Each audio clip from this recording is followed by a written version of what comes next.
So, I want to take some time to talk about an issue that's currently changing the landscape of sports, particularly youth sports. I mean, we're going to look at travel teams. So, I think travel teams are a great thing. I think you're going out and you're playing the sport that you love, hopefully.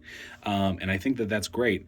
However, what I don't think that we consider is how little opportunity that lower income families and athletes have when it comes to travel teams. And I think that's something that we need to address.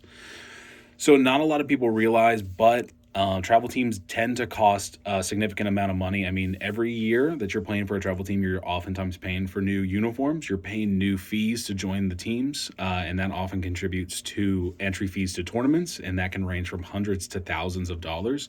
And I think that's a lot of things that people don't consider. I mean, travel baseball is one that's grown significantly, and not a lot of people consider just how much money they spend in equipment alone.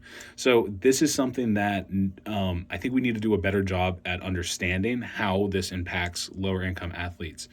When you play a travel sport, you are getting an advantage, I think, and I think that's a great thing. I think if you go out and play travel sports, you're getting more time to play the sport that you're invested in, and then you go get experience. You build camaraderie with people from your community, and you go play some fresh faces, people you've never played before, and you get some new experience. And I think that's great. I think that's one thing that you can do to really improve your own ability. However, when you go back home and there's some kids who couldn't afford to be on a travel team, I think that that sort of elicits an unfair advantage, I would almost argue. And I think this whole thing is turning baseball into sort of how we've looked at golf and tennis in the past. I mean, oftentimes, if you wanted to play golf, you needed to pay fees at a country club or a golf course that oftentimes costs a lot of money. So we didn't see a whole lot of lower income people play these sports. And I think that's sort of what's starting to happen with baseball right now. It's becoming such an exuberant cost that it's becoming harder and harder for lower income people to play. This is an issue because athletics has always been a great way for lower income people to escape lower income, especially youths.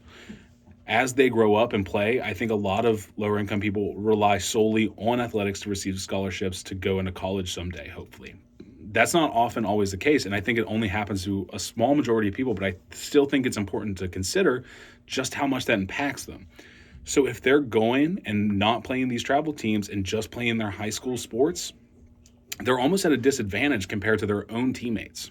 So I think that's something that we just need to think of and find solutions for and figure out ways that we can sort of level this playing field so that they have the opportunities that middle and higher class people also have.